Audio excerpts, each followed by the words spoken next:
Hi students, and we're going to take a look at multiplying polynomials. So with this first one, what we're going to do is we're going to first talk about what we have here. So this is a monomial. This is another monomial. So monomial times monomial. So this number out in front and this number out in front are called coefficients.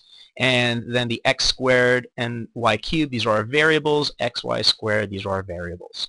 So the rule is that coefficients multiply coefficients, and like variables multiply like variables. So let's see here. To start us off, we're simply going to multiply our coefficients together, and that's always going to be our first step. So 2 times 3 gives us 6. So now, if I have x squared times x, well, remember that if you have no exponent on a variable, you can always assume that it's just 1.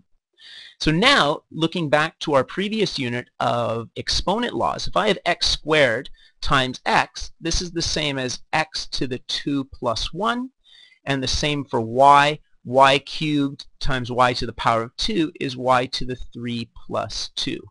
So this simplifies to 6 x cubed y to the 5. Now this intermediary step right here isn't necessary, but I'm just going into that extra detail to show you how it works. In general, it's perfectly fine to go from the first step right to the last step. So the next type of problem we want to take a look at, this is a monomial multiplying a polynomial. To be more specific, this is a trinomial. So let's see what happens. What we're going to use is called the distributive property. Distributive property is a way for multiplying things inside of brackets. And what it says is our monomial on the outside is going to multiply this term, and this term, all individually. So a way to set this up is as follows. What we're going to do is I'm going to start out with, I have negative 3ab squared multiplying 4b squared. I'm going to add that to negative 3ab squared multiplying negative 3a squared, and I'm going to add that to negative 3ab squared multiplying positive 7. So the idea here is your monomial on the outside multiplies individually everything inside the bracket. So I want you to pause the video and use that last example to find out these simplifications. So here's what we get.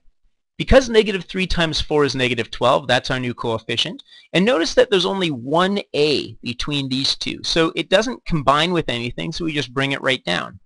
Next we have b squared times b squared, and 2 plus 2 is 4, so there we go. For this next part, negative 3 times negative 3 is positive 9.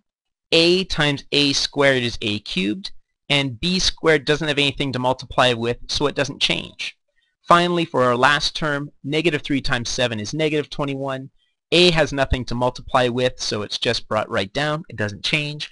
And b squared has nothing to multiply with, so we bring it right down. It doesn't change either. So for our final one, I want you to copy down this multiplication of a monomial and a trinomial and give it a shot. So here's what we get. Because negative 2 times negative 3 is positive 6, that's our new coefficient.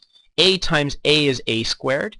B squared has nothing to multiply, so it stays the same. And c times c squared is c cubed.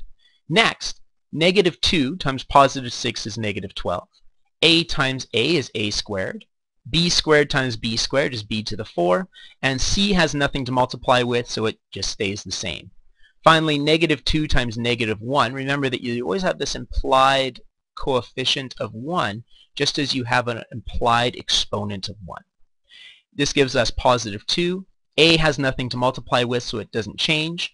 B squared times b squared is b to the 4. And c times c is c squared.